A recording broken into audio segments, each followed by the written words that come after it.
My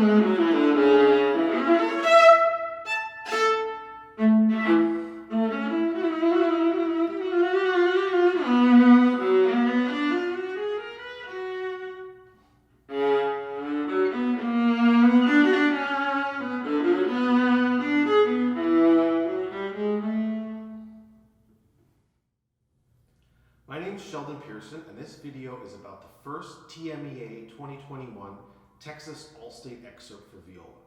This is taken from Enesco's Romanian Rhapsody, which is a beautiful, fun, folk-inspired piece. This excerpt requires us to show our mastery of many different types of bow strokes and articulations, show different rhythms and meters clearly, and also show fast and even sudden changes of character. So we begin with bar 1 at figure 3.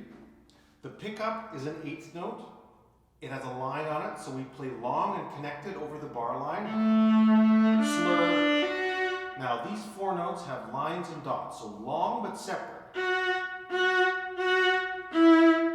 Accent. Slur. Long but separate.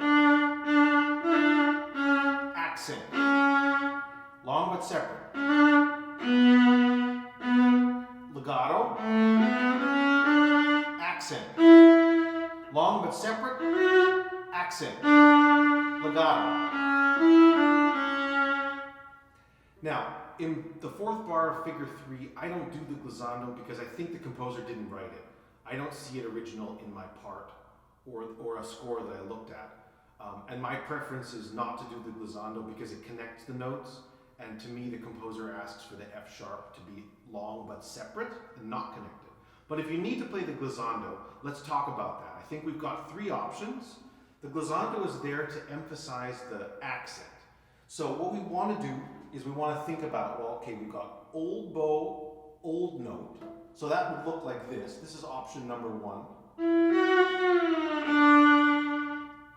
I don't think that's a particularly attractive option, and I would actually rule that out right from the beginning.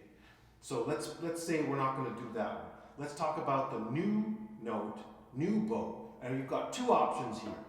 The first is we play an extra F sharp, like an extra grace note on the 2nd note, so it looks like this.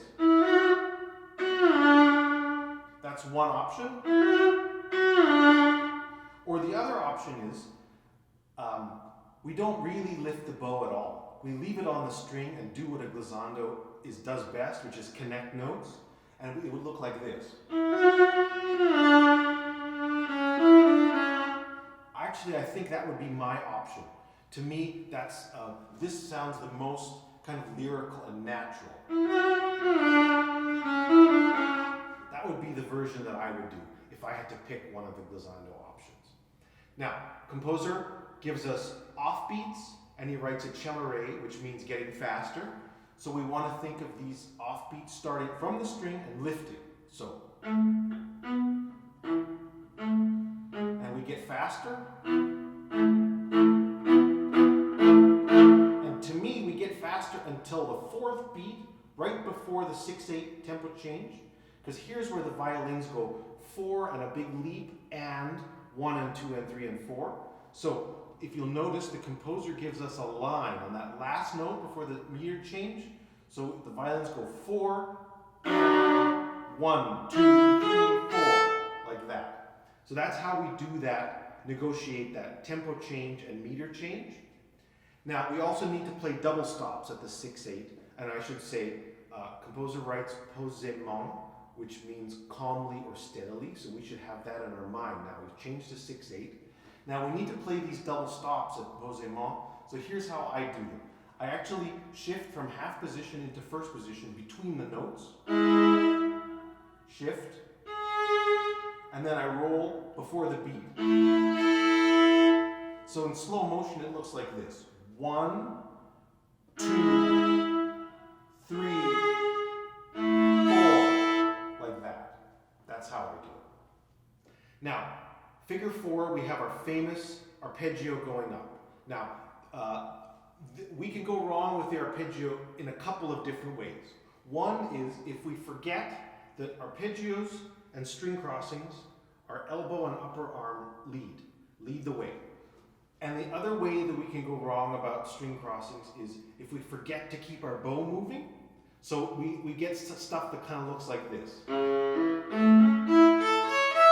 That's what we don't want at speed. That won't help us. We want a really legato arpeggio going up. So we want to think, save the bow on the first note, and then lead with our elbow and spin as we go. So it looks like this. And you'll notice that in the performance at the beginning, I like the version where you shift up into third position, but you can do this in the first position as well. So lead with the elbow and upper arm. The bow traces the shape of the bridge. We keep the bow moving, we save, and then spin. And so we hear all the notes. And always remember, left hand goes ahead of right hand. So it kind of looks like this.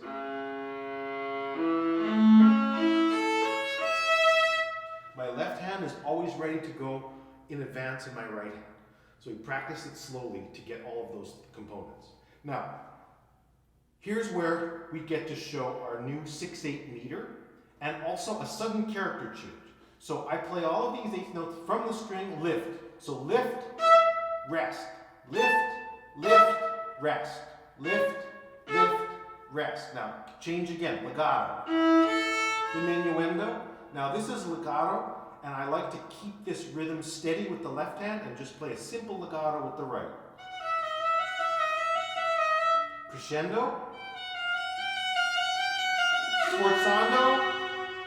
Legato at the tip. Lift, rest. Lift, lift, rest. Lift, lift, rest. Lift, lift, crescendo, rest. Now the loudest note is the first B.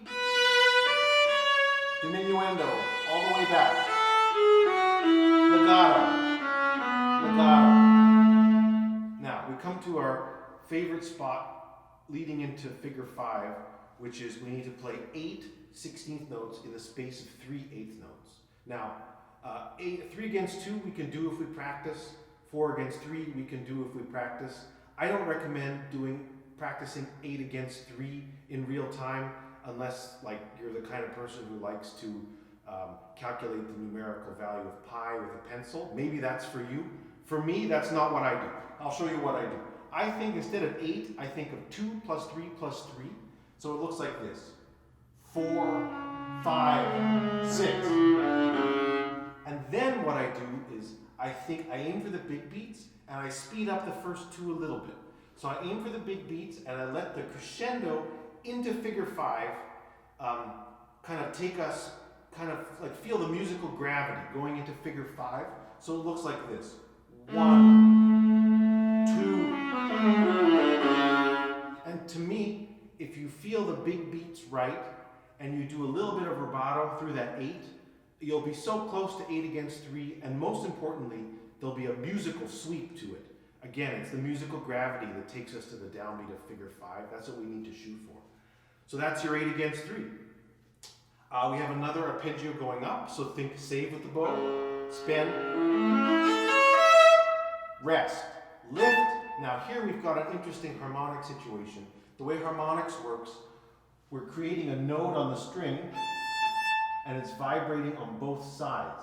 So if we don't do anything with it, see how the open A string doesn't speak? Because the string just wants to keep vibrating on both sides. So here's what I do. I like the harmonic because it's easier to play in tune. And what I do is I do a slight rearticulation with the bow, and I do like a half a left hand pizzicato just to bring out the open A. Not a big, we don't want to hear it, but that gives us the open A.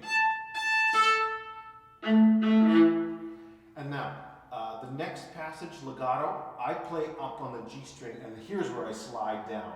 But you can do it in first position also. So legato,